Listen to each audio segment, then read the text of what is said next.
Bloomberg Audio Studios.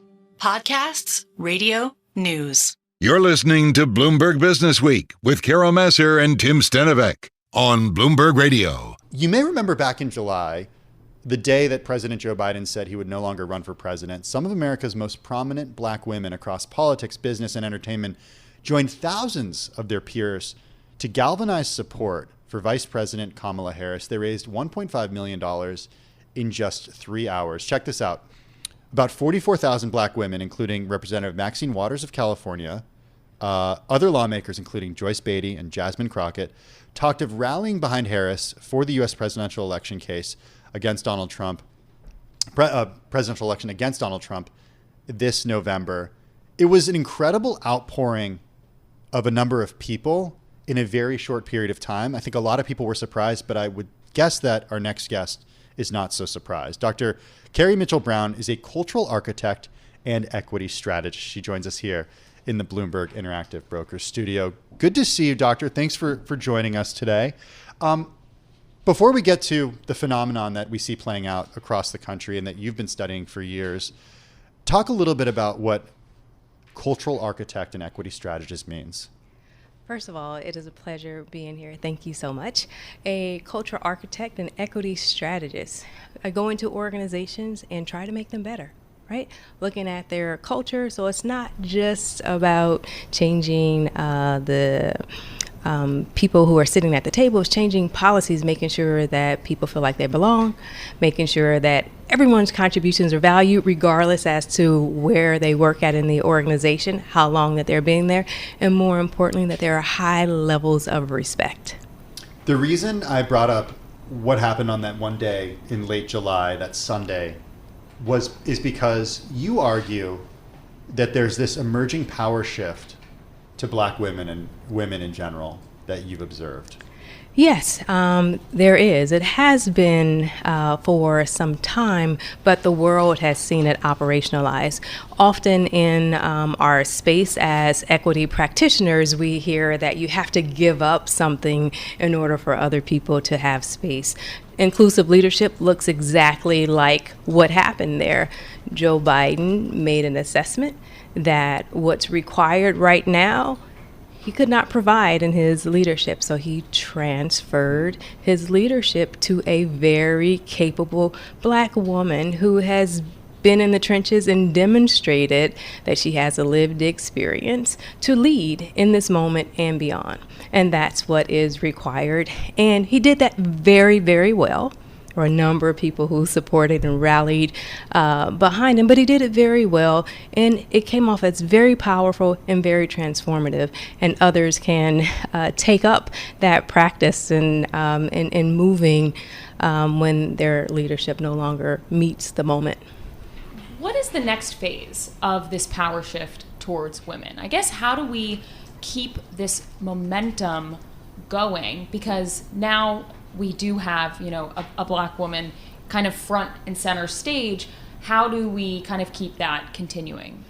Yeah, I mean, it is a sign for businesses. It does really highlight that equity is necessary in all of our institutions and all of our workforces.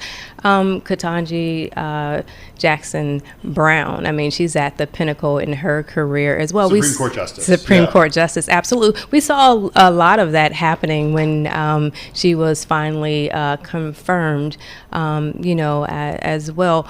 It is very, very important for these leaders to represent our democracy, to represent and reflect what our country looks like. I want to go back to Vice President Kamala Harris, because one thing that we've seen her do, or one thing we've seen her not do, is make her racial identity part of her pitch to the American people, which I think is really interesting.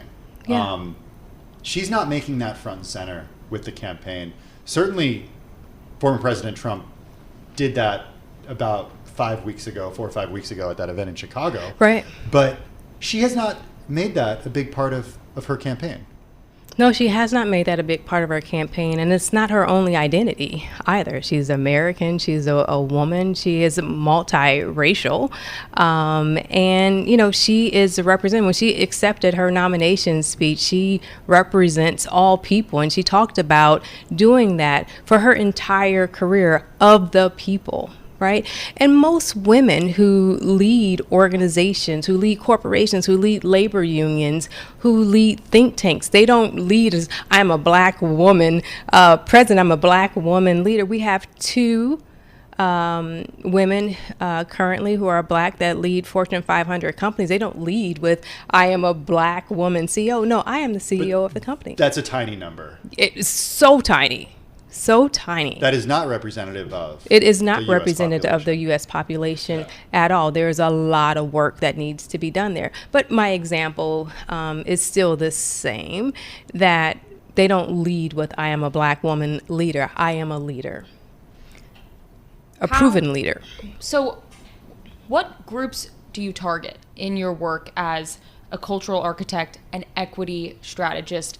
Do you kind of focus on people early in their careers and advancing them, or is this more kind of targeting people in the mid and more senior levels? I really work with organizations who are committed to ensuring that they have the right environment for black women to thrive, for everyone to thrive, but particularly for black women to thrive. So if there's an organization who has an experience that they're not able to retain, talented black women, well, we have a conversation to see what's going wrong, because it's not the black women who are leaving who are the challenge. What's happening in the environment, what's happening in the workplace, what's happening in the cultures, the policies, the practices that create the conditions where black women do not want to stay. What are the challenges that these leaders are coming to you with when they hire you, when they bring you in to do this work? What are the problems they're trying to solve? The problems that they are trying to solve is they're trying to operationalize their commitments for racial equity, their commitments that they are making for diversity. We all know that companies with diverse teams are 35% more productive in revenue, in impact, in the bottom line overall than companies whose teams are not diverse. Okay, so I want to bring this up because in recent months, we've seen Lowe's, Harley-Davidson, Tractor Supply, Deere, Brown-Forman all come out and say they're pulling back from pledges to commit to diversity, equity, and inclusion programs. There's a real pushback to DEI right now. There is a tremendous pushback to DE&I right now, and one would think, were they committed in the first place? After George Floyd, 2020, there was a lot of commitments. No company wanted to be on the wrong side of I'm not going to commit to this. We saw a lot of companies pulling back with the Supreme Court rulings coming out of the Fearless Fund. And the risk of litigation. We have witnessed some organizations softening their language around their commitments on their website, but continuing to move forward, with their programming, changing the words, and, changing the actions. They're two separate things, but I would question, were they serious about it in the first place? 10 seconds, permanent shift, is this it? Or these companies circle back in the coming years? They need to circle back. It's at their own peril if they don't. All right. Dr. Kerry Mitchell Brown, thanks so much for joining us. Thank you. Cultural architect and equity strategist joining us here in the Bloomberg Interactive Brokers studio. Well, she's a woman of the world, and God, she knows it. Well, women and non-binary venture investors have gained a foothold in the tech industry 5 years faster than the advocacy group All Raise expected. But leaders say a national backlash to DEI initiatives threatens the progress that has been made. Check out these numbers, Emily. About 18% of decision makers at U.S. venture capital firms are female. It's double from 2018 when All Raise was founded and set a goal of reaching that number by 2028. That's according to the group's annual report. It was published just a couple of months ago, back in July. Very curious what Sarah Dusek has to say about all this. She's co-founder of Enygma Ventures. She's got a new book just out this week. It's called Thinking Bigger. It's a pitch deck formula for women who want to change the world. Sarah joins us from Cape Town, South Africa. I should note, she's a founder who founded the company Under Canvas, which was sold for more than $100 million. And she's also behind the Few and Far collection. Sarah, good to have you with us. How are you? I'm very well. Thanks for having me. You know, it's interesting because we spend a lot of time talking about the small portion of VC funding that goes to women and how it hasn't improved that much in recent years. But we are starting to see, at least here in the US, and again, important to know, this is from a US perspective. You're joining us from Cape Town. It does seem like at least decision-making or decision makers have become more representative, at least on a gender level here in the US, than some organizations thought they would. What do you make of that? Yeah, I mean, we have seen a large rise of female fund managers over the last few years. But still, when you look at the size of funds that female fund managers are able to raise, they're still minuscule in comparison with many of their male counterparts. And that's still a problem because obviously the amount of capital that women can deploy then influences who is getting that capital. And what we know is that still only 2% of female founders are getting venture capital in the US. What do you make of that divergence?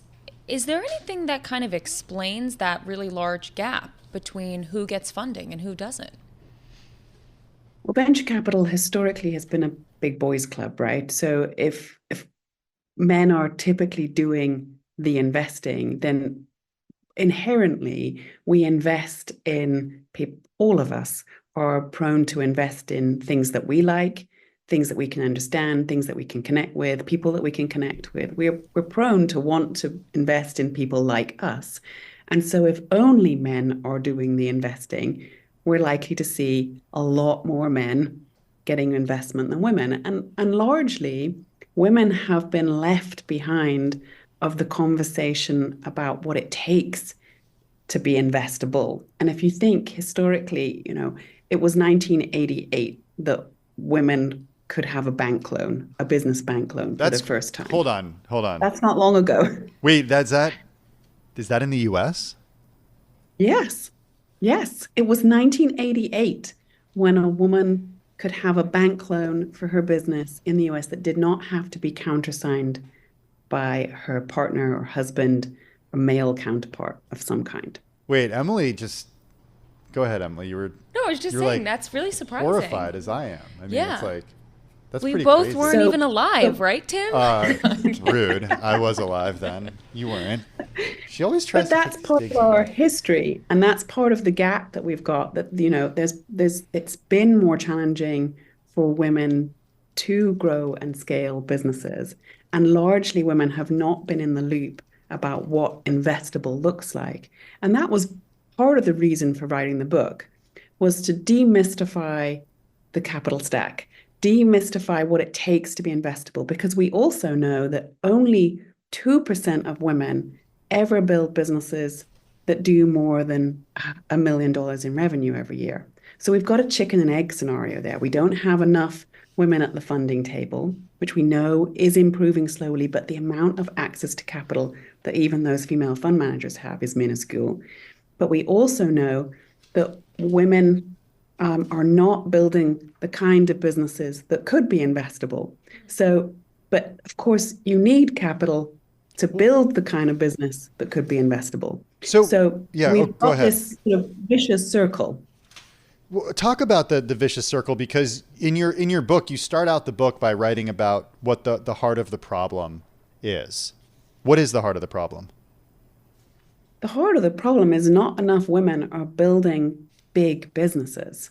They're not thinking big enough about building the kind of businesses that could be investable. And we're not understanding what big looks like. And, you know, from a venture capital perspective, we're talking about 100 million big. Like, you know, that's the floor for thinking about a venture backable business. Could the business that you are building one day, not tomorrow, not 5 weeks from now, but one day potentially be worth $100 million or more?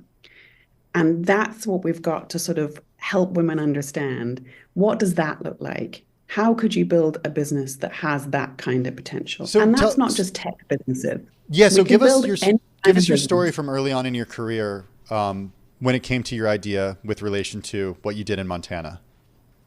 Yeah. My husband and I built a company called Under Canvas, which today is still the leading and largest glamping company in the United States.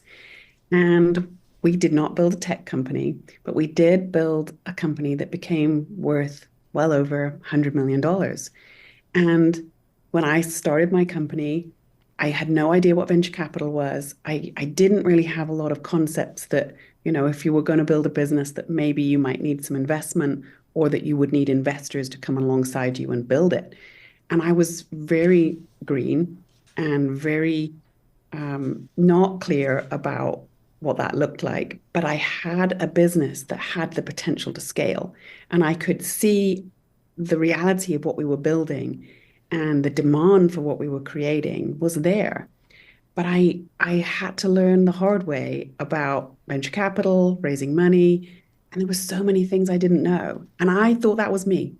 I thought I was the only one who didn't know all these things and didn't know the venture speak and didn't know all the acronyms and didn't know the language. But since becoming a VC myself, I now know that most women don't know the language, don't know the acronyms, don't know what investable looks like. And so that was part of the reason for writing this book is how do we demystify it? How do we make it easier for women to build the kind of businesses that are investable? And how do we help women understand this is the scale, this is what it takes, this is what it looks like? Because if you know what the exam questions are, you have a much better chance of passing the test. You talk about the pitch deck.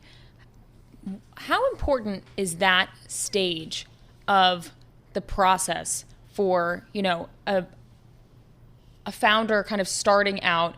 How crucial is it that they get that pitch deck right? The pitch deck's everything because it's like your calling card. It's the 10 pages of information that give the headlines about your business. And it's the first impression that you will give anyone about your business and about you, especially when you're pitching investors. But the wonderful thing about the pitch deck and working on your pitch deck is that it's not only relevant for going out to raise capital.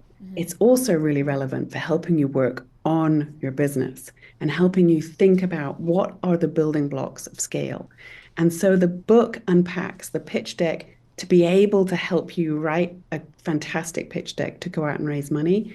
But it's also designed to help you think about what are the fundamentals of scale that will really help me grow and escalate my business. Well, I love that the book is filled with stories about your own experience as an entrepreneur. And I'm going to ask you to share a few of them. One of them from, I believe, back in 2010, when an event producer called you and your husband to make an order for tents that you didn't necessarily have, but you saw it as an opportunity to sell these tents. Explain what happened.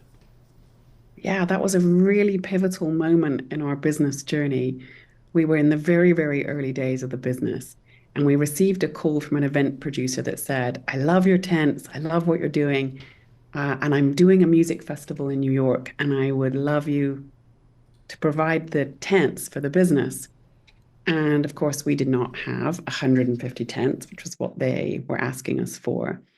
But it was a moment in time where we knew this could be a game changer for us. We have to say yes, and then we have to figure out how on earth we're going to pull that off. And so we said yes. We said, well, you can get those tents from us. We will help you put on your music festival, and off we went. But it was a nerve-wracking ride. I was pregnant with my second child at the time, and we asked the producer, when is the actual event?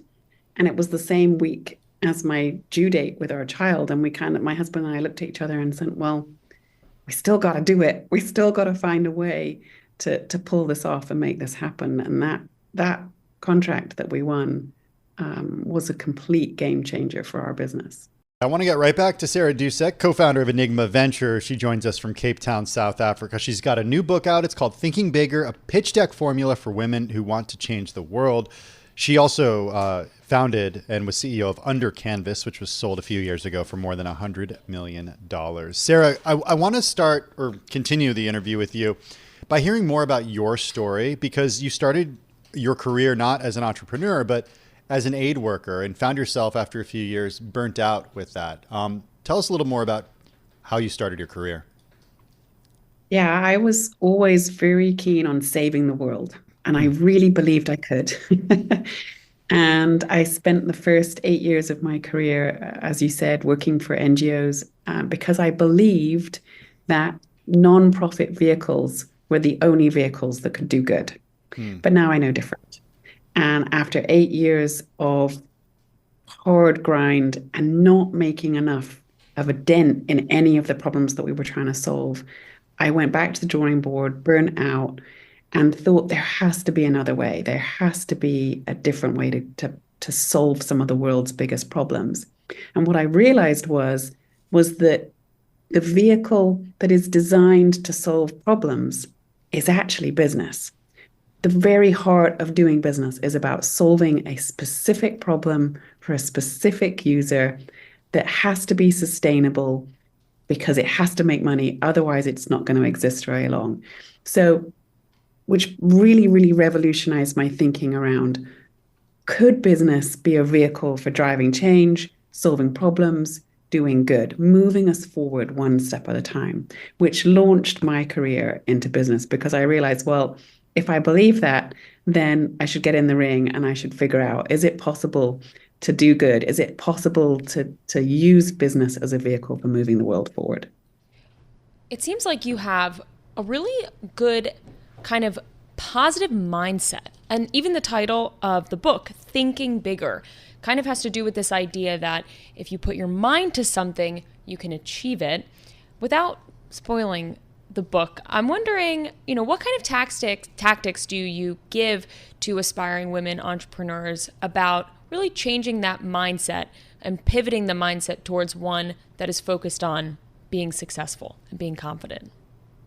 Yeah, one of the things I've realized over the last few years of working directly with female entrepreneurs and understanding myself also was there was two critical components missing for women: lack of knowledge, and therefore we are disempowered, about how the capital markets work and how you raise capital and the building blocks of building scale, but also the mindsets that we carry around with ourselves that actually are really huge stumbling blocks, from scarcity to playing it small to risk aversion. I mean, there are dozens. And so I started to unpack them as I tell my story through the book, because I could see many of them as a reality for myself that were sort of being a glass ceiling for me and were hindering my growth and what I was capable of. And as I've worked for other female entrepreneurs, I can see so many of the same mindsets coming to the fore that trip them up. And women typically want to play it safer. We typically are a little bit more risk averse. And obviously, that's a big generalization. But I started to see some trends. And that made me realize those are as big of a problem as lack of knowledge or lack of access to markets. And those we can do something about, right? We might not be able to change the capital markets overnight, but we can change the way we think. We can change the way we approach risk. And we can start to see a lot more clearly some of the things that are getting in our way. What's the most underrated piece of advice that you would give to female founders? Trust yourself more. I have never gone wrong when I've bet on myself. And often what we're not seeing is women believing in themselves enough. And we see that by how willing all in they are to be or not. You really have to be all in. If you are going to grow and scale a business from $0 to $100 million in value, you have to be all in. There is no two ways about that. And often we see, we're wanting to play it safe. We're wanting to hedge our bets. And really, you have to believe in you. And often we go out to raise capital and we expect other people to believe in us, because that's what you're asking people to do when you're asking for their investment. But we have to believe in us first. And if you can do that, you are on your way. Sarah, just in the last couple of minutes we have, I want to look forward with you and help us understand what you're working on now. Few and far, it's not an agency, but it's a luxury experiences company. Explain what you're doing. Yeah, I love being an entrepreneur and I love the travel space. So here we are again, building another travel / climate company. And what we're trying to do this time is not just build a sustainable business. Under Canvas is an extraordinary sustainable travel business. Now we're trying to build a regenerative travel business. And the difference is the investment we make in the planet. So the business exists so that we can impact and regenerate, rewild, reforest the planet. So that's the heart of what we're doing. We're taking people on extraordinary carbon negative adventures around the world, taking them to some of the most incredible wilderness destinations. And we're also deeply investing in decarbonization by rewilding, restoring thousands and thousands and thousands of hectares currently in Southern Africa that will capture our nemesis, carbon, and capture it in the soil and play a role in hoping to save our planet. You're talking about experiences throughout the world: Africa, Europe, South America, North America, Antarctica, everywhere. Really cool stuff. Hey, Sarah, thanks so much for joining us on Bloomberg Businessweek. Sarah Dusek is the co-founder of Enygma Ventures. Her new book out this week. It's called Thinking Bigger, a pitch deck formula for women who want to change the world. Her new venture, Few and Far, is up now, and she is the founder and former CEO of Under Canvas, which a few years ago was sold for more than $100 million.